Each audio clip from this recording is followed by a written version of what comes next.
श्री राधा कृष्णाभ्याम नमः। भगवान श्री कृष्ण की कथाओं का आश्रय लेने वाले भक्तजनों, मैं संध्या रानी महात्मा वेद व्यास जी एवं गुरुजनों की आज्ञा से श्रीमद् भागवत महापुराण के दशम स्कंद के 68वें अध्याय को प्रारंभ करती हूँ। अध्याय 68 कौरवों पर बलराम जी का कोप और सांब का विवाह। श्री सुखदेव जी कहते हैं, परीक्षित, जामवती नंदन सांब अकेले ही बहुत बड़े बड़े वीरों पर विजय प्राप्त करने वाले थे।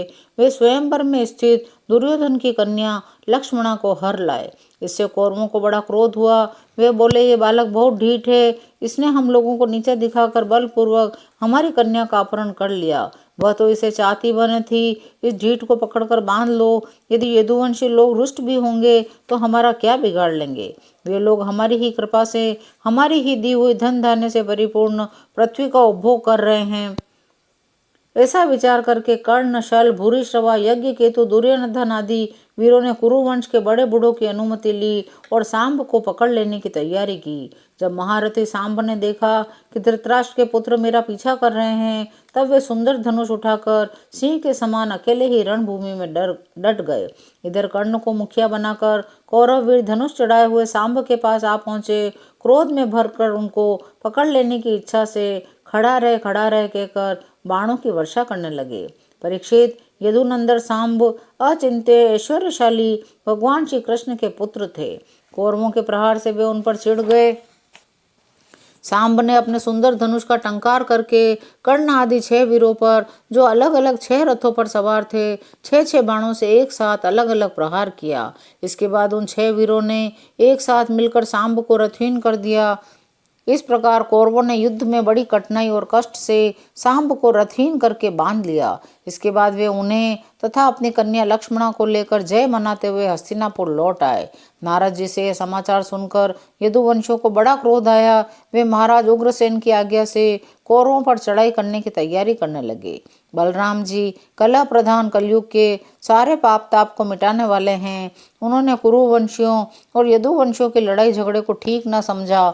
यद्यपि यदुवंशी अपनी तैयारी पूरी कर चुके थे, फिर भी उन्होंने उन्हें शांत कर दिया। स्वयं सूर्य के समान तेजस्वी रथ पर सवार होकर हस्तिनापुर गए। हस्तिनापुर पहुंचकर बलराम जी नगर के बाहर एक उपवन में ठहर गए। कौरव लोग क्या करना चाहते हैं, इस बात का पता लगाने के लिए उन्होंने उद्धव जी को धृतराष्ट्र के पास भेजा। उद्धव जी ने कौरवों की सभा में जाकर धृतराष्ट्र, भीष्म पितामह, द्रोणाचार्य, बाहिक और दुर्योधन की विधि पूर्वक अभ्यर्थना वंदना की। निवेदन किया कि बलराम जी पधारे हैं। अपने परम हितैषी और प्रियतम बलराम जी का आगमन सुनकर कौरवों की प्रसन्नता की सीमा न रही। वे उद्धव जी का विधि पूर्वक सत्कार करके अपने हाथों में मांगलिक सामग्री लेकर बलराम जी की अगवानी करने चले। तदनंतर उन लोगों ने एक दूसरे का कुशल मंगल पूछा। बलराम जी ने बड़ी धीरता के साथ कहा, सर्वसमर्थ राजाधिराज महाराज उग्रसेन ने तुम लोगों को एक आज्ञा दी है, उसे तुम लोग एकाग्रता और सावधानी के साथ सुनो, अविलंब उसका पालन करो। उग्रसेन जी ने कहा है कि हम जानते हैं कि तुम लोगों ने कईयों ने मिलकर अधर्म से अकेले धर्मात्मा सांब को हरा दिया और बंदी कर लिया है। यह सब हम इसलिए सह लेते हैं कि हम संबंधियों में परस्पर फूट न पड़े, एकता बनी रहे। अतः अब झगड़ा मत बढ़ाओ, सांब को उसके नववधू के साथ हमारे पास भेज दो। परीक्षित, बलराम जी की वाणी वीरता, शूरता और बल पौरुष के उत्कर्ष से परिपूर्ण और उनकी शक्ति के अनुरूप थी। उनकी यह बात सुनकर कुरुवंशी क्रोध से तिलमिला उठे और कहने लगे, ये तो बड़े आश्चर्य की बात है। तब सचमुच काल की चाल को कोई टाल नहीं सकता। इन यदुवंशियों के साथ किसी प्रकार हम लोगों ने विवाह संबंध कर लिया। ये हमारे साथ सोने बैठने और एक पंक्ति में खाने लगे। हम लोगों ने ही इन्हें राज सिंहासन देकर राजा बनाया, अपने बराबर बना लिया। अब हो चुका, यदुवंशियों के पास राज चिन्ह रहने की आवश्यकता नहीं है, उन्हें उनसे छीन लेना चाहिए। सांप को दूध पिलाने वाले के लिए ही घातक है।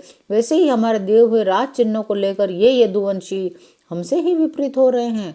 देखो तो भला, हमारे ही कृपा प्रसाद से तो इनकी बढ़ती हुई है और अब ये निर्लज होकर हम ही पर हुक्म चलाने लगे हैं। श्री सुखदेव जी कहते हैं, परीक्षित, कुरुवंशी अपनी कुलीनता, बांधवों, परिवार वालों के बल, धन संपत्ति के घमंड में चूर हो रहे थे। उन्होंने साधारण शिष्टाचार की भी परवाह नहीं की। वे भगवान बलराम जी को इस प्रकार दुर्वचन कहकर हस्तिनापुर लौट गए। बलराम जी ने कौरवों की दुष्टता अशिष्टता देखी, उनके दुर्वचन भी सुने। अब उनका चेहरा क्रोध से तमतमा उठा। सच है, जिन दुष्टों को अपनी कुलीनता, बल, पौरुष और धन का घमंड हो जाता है, वे शांति नहीं चाहते। उनको दमन करने का, रास्ते पर लाने का उपाय समझाना बुझाना नहीं है, बल्कि दंड देना है। ठीक वैसे ही जैसे पशुओं को ठीक करने के लिए डंडे का प्रयोग आवश्यक होता है।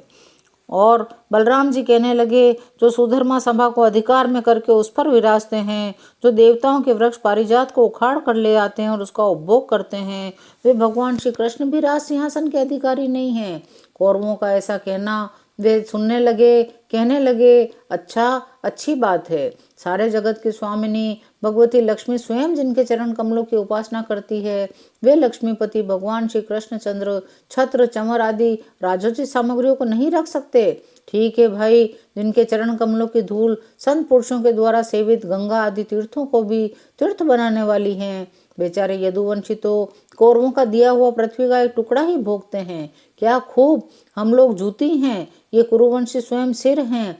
ये लोग ऐश्वर्य से उन्मत्त घमंडी कौरव पागल सरीके हो रहे हैं। इनकी एक एक बात कटुता से भरी और बेसिर पैर की है।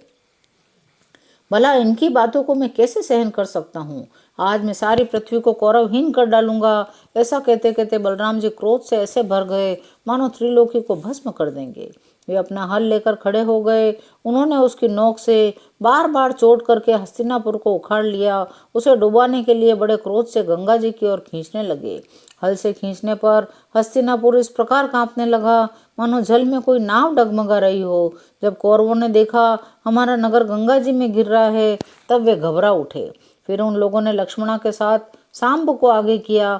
अपने प्राणों की रक्षा के लिए कुटुंब के साथ हाथ जोड़कर सर्वशक्तिमान उन्हीं भगवान बलराम जी की शरण में गए और कहने लगे, आप सारे जगत के आधार शेष जी हैं।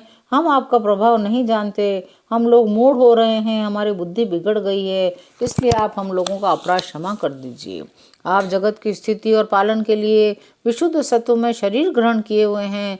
आपका यह क्रोध द्वेष या मत्सर के लिए नहीं है, यह तो समस्त प्राणियों को शिक्षा देने के लिए है। हे अविनाशी भगवान, आपको हम नमस्कार करते हैं। हम आपकी शरण में हैं। आप कृपा करके हमारी रक्षा कीजिए। श्री सुखदेव जी कहते हैं, परीक्षित, कौरवों का नगर डगमगा रहा था। वे अत्यंत घबराहट में पड़े हुए थे।